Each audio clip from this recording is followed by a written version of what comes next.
Guys, kalian udah tahu belum berita terbaru? Pengamat kebijakan publik Gigin Praginanto mengatakan fakta mencengangkan pasalnya PDB era SBY 5 kali lebih cepat dibanding era Jokowi. Gigin Praginanto juga menyinggung soal masalah pencitraan. Dikutip dari akun Twitter pribadinya, Gigin Praginanto mengatakan dari segi pencitraan lebih dahsyat sekarang. SBY nggak ada apa-apanya terkait soal pencitraan. Ya iya dong, soalnya kan Pak SBY itu kerjanya beneran. Nggak suka tuh yang namanya pencitraan Pak SBY. Menurut pengamat, pertumbuhan ekonomi di era Presiden Jokowi bergerak lebih lambat dibandingkan pada periode pemerintahan Presiden Susilo Bambang Yudhoyono. Duh, sedih banget ya guys ya.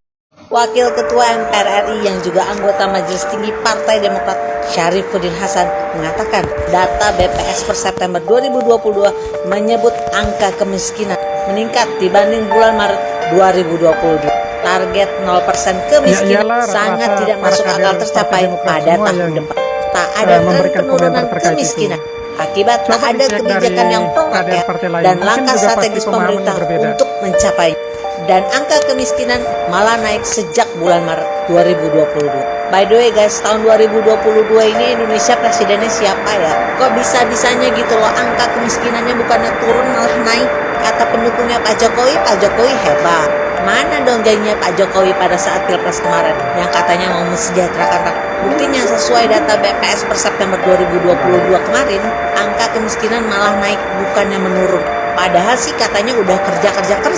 Pertanyaannya nih Pak Jokowi ya, Pak Jokowi itu kerjanya untuk rakyat atau bukan? Kalau Pak Jokowi kerja untuk rakyat, pastinya angka kemiskinan saat ini nggak mungkin setinggi ini Pak. Lagian Pak Jokowi, gimana angka kemiskinan nggak mau meningkat dan nggak mau turun juga? Lawang kebijakan Bapak aja nggak ada yang pro rakyat. Ketika perekonomian rakyat belum stabil pasca Covid kemarin, Pak Jokowi justru malah menaikkan harga BBM, mencabut berbagai subsidi untuk rakyat. Dan hasilnya harga kebutuhan pokok untuk rakyat mahal, tinggi. Yang akhirnya semua itu berpengaruh terhadap daya beli masyarakat.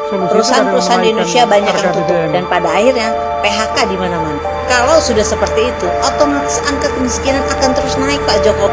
Tolonglah Pak Jokowi beserta para menterinya kalau kerja itu yang serius. Pak Jokowi bersama para pembantu Bapak kan udah digaji sama rakyat. Tugas Bapak itu mensejahterakan rakyat. Sekarang gimana rakyat bisa disebut sejahtera, sedangkan angka kemiskinannya malah naik. Guys, kalian harus tahu ya guys ya, ada berita terbaru. Ternyata PDB per kapita Indonesia pada era kepemimpinan Joko Widodo bergerak lebih lambat dibanding di era kepemimpinan Presiden Susilo Bambang Yudhoyono. Berdasarkan data Bank Dunia, PDB per kapita Indonesia pada tahun 2015 tercatat sebesar 3.322,58 US dollar per tahun. Sementara data BPS menunjukkan angka tersebut naik menjadi 4.783,9 US dollar pada tahun 2020. Artinya selama 8 tahun pemerintahan Jokowi, PDB per kapitanya hanya naik 1.307,28 US dollar atau sekitar 37,6%. Sedangkan kalau kita lihat mundur nih ya, pada tahun pertama Presiden SBY memimpin secara penuh yakni tahun 2005, PDB per kapita Indonesia itu tercatat 1.249,39 US dollar per tahunnya. Kemudian angkanya naik menjadi 3.668,22 US dollar per tahunnya pada tahun 2012. Dengan demikian selama 8 tahun pemerintahan SBY, PDB per kapita Indonesia itu naiknya drastis yakni sebesar 2.418,81 US dollar atau 193,6%. Bayangin, zamannya Jokowi itu cuma naik. di zamannya Jokowi cuma naik 37,6%. Sedangkan zamannya Pak SBY itu sampai naik 193,6%. Itu jauh kemana. Maka wajar aja ketika era kepemimpinan Jokowi itu dinilai pergerakannya sangat lambat, jauh dari SBY. Aduh, gimana nih katanya pendukungnya Jokowi, Pak Jokowi hebat. Padahal ya guys ya, pada saat pemerintahannya Pak SBY itu nggak pernah menjanji, nggak pernah tuh ya omong kalau dia bakalan meroket ekonominya. Beda sama eranya Pak Jokowi yang katanya bilangnya bakal meroket, dan ternyata hasilnya tara setelah dibandingkan. Bayangin aja zaman PSBY PDB-nya itu naik 193,6%, sedangkan di zaman eranya Pak Jokowi itu naiknya cuma 37,6%, Mak. Jauh banget di bawahnya Pak SBY. Aduh, gimana nih katanya meroket. Tampaknya pendukung Pak Jokowi habis ini harus bekerja keras Gimana caranya untuk menutupi fakta-fakta yang sebenarnya nggak bisa ditutupin lagi. Well, anyway, kita harus belajar banyak dari masalah. Kedepannya Indonesia harus dipimpin oleh orang-orang yang hebat dan juga pintar, yang bisa membawa negara ini lebih maju. Maju ekonominya, bukan maju utangnya, guys. Dan kalian udah tahu belum? Ada berita menyedihkan dari Indonesia. Lapor Pak Jokowi, RI masuk negara terkorup di antara G20 tahun 2020. By the way, presidennya siapa ya, Pak? Gimana nggak mau anjlok coba IPK-nya Indonesia? KPK bukan nangkap Harun Masiku, malah sibuk kriminalisasi Anies. Gimana nggak mau anjlok kalau pejabatnya kayak gini coba nih? Dan inilah hasilnya di era kepemimpinan Pak Jokowi. RI masuk negara terkorup di antara G20. Apakah ini prestasi versi pendukungnya? Utang negara meroket, Fuad Bawazir. Pemerintah ugal-ugalan kelola uang negara. Mantan Menteri Keuangan Fuad Bawazir mengkhawatirkan pengganti Presiden Jokowi yang harus pusing untuk membayar utang negara. Pasalnya utang negara di era pemerintahan Pak Jokowi semakin lama bertambah banyak. Belum lagi kekhawatiran akan adanya hantaman badai krisis global yang tentu bakal berdampak kepada kondisi ekonomi di Indonesia. Ia menegaskan pemerintahan saat ini kurang apik mengelola keuangan negara. Terlebih melakukan simulasi hutang yang dikatakannya tidak bijak alias ugal-ugalan. Fuad Bawazir juga menyinggung hutang pemerintahan Jokowi yang saat ini sudah mencapai 7.700 triliun. Bener kan guys, kekhawatiran kita semua terkait hutang negara di era pemerintahan Pak Jokowi ternyata dikritisi juga oleh mantan keuangan negara Fuad Bawazir. Yang gue bingung dari pemerintahan Pak Jokowi itu, kenapa utang negaranya banyak sampai 7.700 triliun, tapi rakyatnya jauh dari kata sejahtera. Sebenarnya pemerintahan Pak Jokowi itu ngutang untuk siapa, Pak? Utangnya tinggi, tapi subsidi buat rakyat dicabut-cabut. Harga BBM mahal, belum lagi harga kebutuhan rakyatnya juga mahal. Dan bukan hanya itu, pajak juga terus-terusan naik.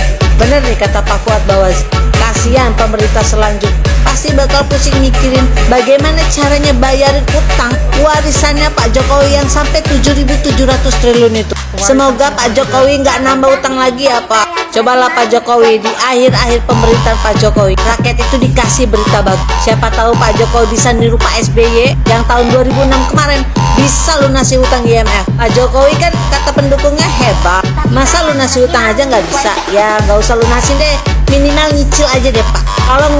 Kalau Pak Jokowi lunasin hutang kayak model Pak SBY mungkin berat Pak, nggak bisa kali ya. Tapi kalau misalnya nyicil, masa iya nggak bisa Pak? Kan kata pendukung Bapak, Pak Jokowi hebat. Semangat Pak Jokowi, semangat kerja. Innalillahi wa inna ilaihi rojiun. Keterlaluan pemerintah biarkan banyak TKA Cina masuk Jumhur Morowali Utara seperti negara dalam negara.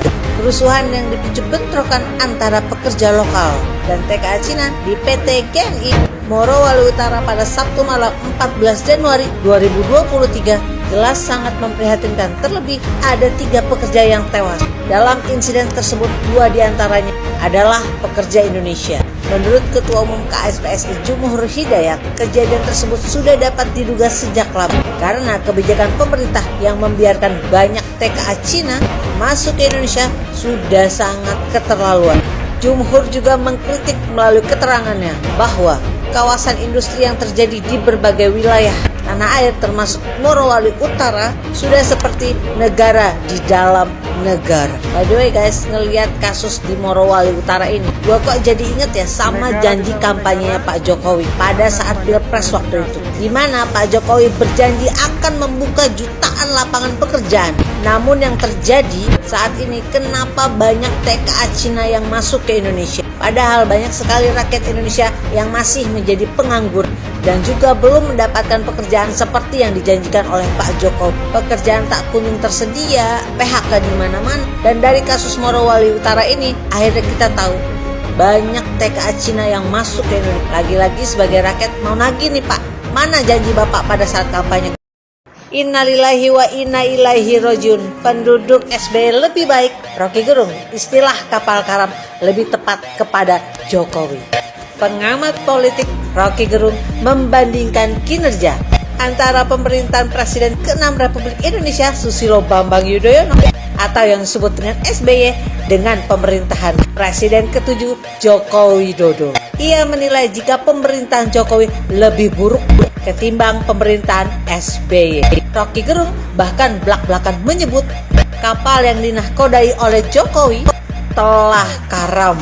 Pernyataan ini dilontarkan oleh Rocky saat berbincang dengan Hersu Benu Arif di kanal YouTube-nya. Menurut Rocky Gerung, hal yang paling mencolok dalam pemerintahan SBY dan juga Jokowi adalah hutang negara yang semula 2.600 triliun kini sudah mencapai 7.554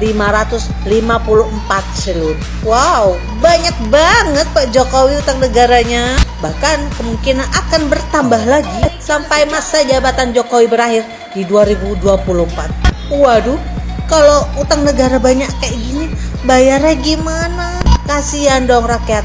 Dan pemimpin berikutnya diwarisi hutang negara yang begitu banyak oleh era Pak Jokowi.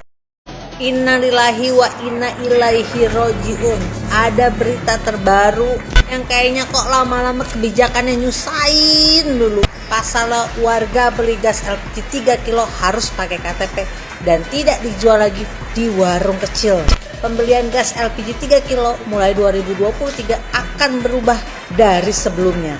Pada awal Desember 2022, pemerintah menyebutkan bakal ada pembaharuan aturan pembelian gas LPG 3 kilo menggunakan KTP. Selain itu, warung kecil juga tidak bisa lagi menjual LPG 3 kilo dan hanya bisa dibeli di sub penyalur resmi. Mau masak aja susah banget.